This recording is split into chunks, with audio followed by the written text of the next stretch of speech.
ভাবুন তো, বাংলা সাহিত্যের ইতিহাস নিয়ে আমাদের যা কিছু ধারণা, একটা মাত্র আবিষ্কার তা কি করে বদলে দিতে পারে। আজকে আমরা ঠিক এমনই একটা অসাধারণ পুনরাবিষ্কারের গল্প বলবো। গল্পটা হলো শ্রীকৃষ্ণ কীর্তন কাব্যের, যা কিনা শত শত বছর ধরে ছিল আমাদের চোখের আড়ালে। চর্যাপদের কথা তো আমরা সবাই জানি, তাই না? বাংলা ভাষার সবচেয়ে পুরনো নিদর্শন।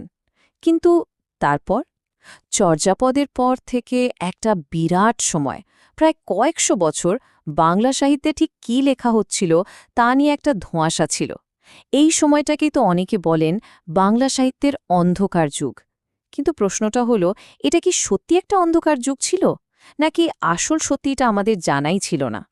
চলুন এই পুরো রহস্যটার গভীরে যাওয়া যাক। আমরা ধাপে ধাপে এগোব। প্রথমেই দেখব এই হারানো পুঁথিটার খোঁজ কিভাবে চলছিল। তারপর শুনব এর আবিষ্কারের সেই আশ্চর্য গল্পটা।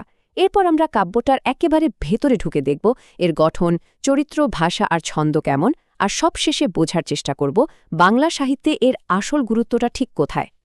তো আমাদের আলোচনার প্রথম পর্ব। বছরের পর বছর ধরে গবেষকরা একটা বড় ধাঁধার সমাধান খুঁজছিলেন। চর্যাপদ আর মধ্যযুগের সাহিত্যের মাঝখানের সময়টা কি তবে পুরোপুরি ফাঁকা? কোনো যোগসূত্র কি ছিল না? এই সময়টা ছিল একটা বিরাট রহস্য, একটা সাহিত্যিক শূন্যস্থান। মনে হচ্ছিল যেন বাংলা সাহিত্যের ইতিহাসের একটা পুরো অধ্যায়ই হারিয়ে গেছে। আর শ্রীকৃষ্ণ কীর্তন কাব্য ঠিক সেই হারানো সেতু, যা অবিশ্বাস্যভাবে ইতিহাসের দুটো আলাদা সময়কে জুড়ে দিয়েছে। আর এই সেতুটা খুঁজে পাওয়ার গল্পটা কোনো সিনেমার থেকে কম রোমাঞ্চকর নয়। ভাবুন একবার, একটা গোটা সাহিত্যের মোড় ঘুরিয়ে দেওয়া একটা বই পাওয়া গেল এমন এক জায়গা থেকে, যা কেউ কোনোদিন কল্পনাও করতে পারত না। আর এই আবিষ্কারের গল্পটা শুনলে অবাক হতে হয়। সালটা ছিল ১৯০৯। বসন্তরঞ্জন রায় বিদ্যুৎবল্লভ নামের একজন গবেষক, তিনি বাঁকুড়ার কাঁকিল্লা গ্রামে এক বাড়ির গোয়ালঘরের মাচার ওপর থেকে খুঁজে পেলেন এই পুঁথিটা। ভাবা যায়, গোয়ালঘরের ধুলোমাখা এক কোণায় অযত্নে পড়েছিল বাংলা সাহিত্যের ইতিহাসের এক অমূল্য সম্পদ, আমাদের দ্বিতীয় প্রাচীনতম গ্রন্থ। কি যে অবিশ্বাস্য একটা মুহূর্ত ছিল সেটা। আসুন এক ঝলকে এর লম্বা জার্নিটা দেখে নিই। কাব্যটা লেখা হয়েছিল সম্ভবত ১৪ বা ১৫ শতকে বড়ু চণ্ডীদাসের হাতে। এরপর ১৬৮২ সালের একটা চিরকুট আমাদের জানায় যে এটা বিষ্ণুপুরের রাজবাড়ির লাইব্রেরিতে ছিল। সেখান থেকে কিভাবে যেন হারিয়ে যায়, আর প্রায় ২৫০ বছর পর ১৯০৯ সালে সেই গোয়ালঘর থেকে উদ্ধার হয়। আর সবশেষে ১৯১৬ সালে বঙ্গীয় সাহিত্য পরিষদ থেকে বই আকারে ছেপে আমাদের হাতে এসে পৌঁছায়। বেশ, চলুন এবার এই অসাধারণ পাণ্ডুলিপিটার ভেতরে ঢোকা যাক। কি আছে এতে? কারা এর মূল চরিত্র, আর এর গঠনটাই বা কেমন? এর কবি হলেন বড়ু চণ্ডীদাস। তিনি কিন্তু চৈতন্যদেবেরও আগের যুগের কবি, যা তার লেখাকে একটা একদম অন্য মাত্রা দিয়েছে। চৈতন্যদেবের পরের বৈষ্ণব কবিদের রাধাকৃষ্ণ অনেক বেশি ভক্তিমূলক, স্বর্গীয়, কিন্তু চণ্ডীদাসের রাধাকৃষ্ণ যেন অনেক বেশি মাটির কাছাকাছি, রক্তমাংসের মানুষ।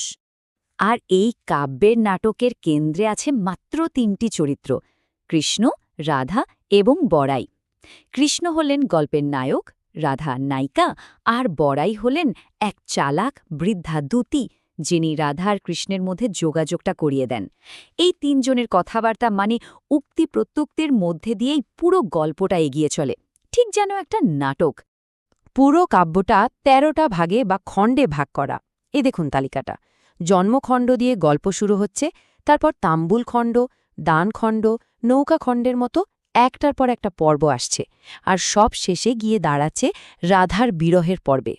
প্রত্যেকটা খণ্ডই রাধাকৃষ্ণের প্রেমের এক একটা আলাদা পর্যায়কে তুলে ধরে, যা সব মিলিয়ে একটা সম্পূর্ণ আখ্যান তৈরি করে।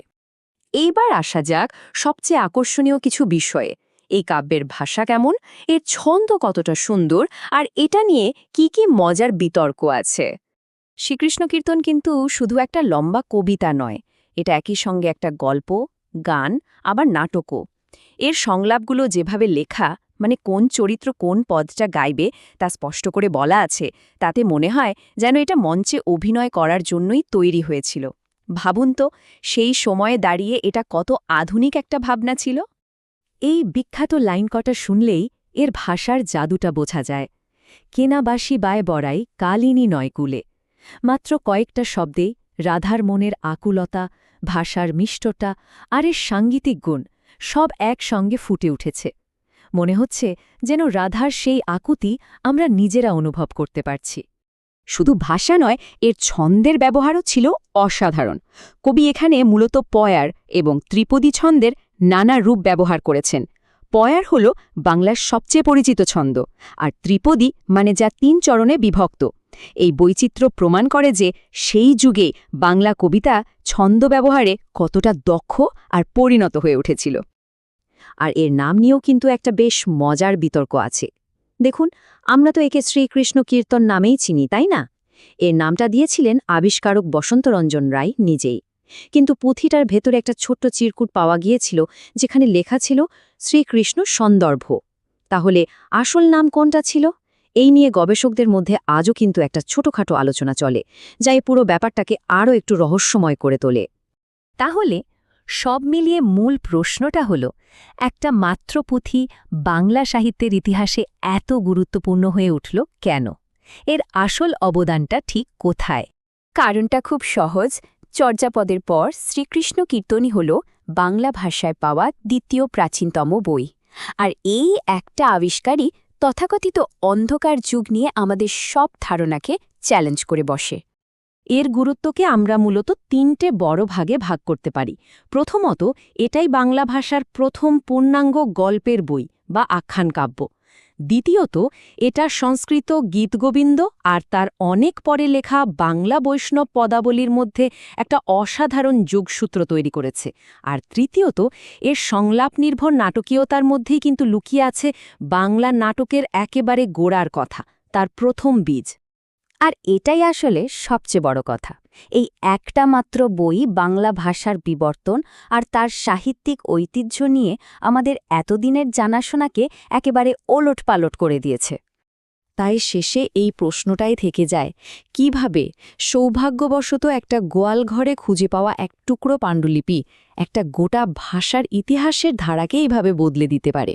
এই আবিষ্কার আমাদের বারবার মনে করিয়ে দেয়, ইতিহাসের আরও কত না অমূল্য সম্পদ হয়তো আজও কোথাও লোকচক্ষুর আড়ালে লুকিয়ে আছে, শুধু খুঁজে পাওয়ার অপেক্ষায়।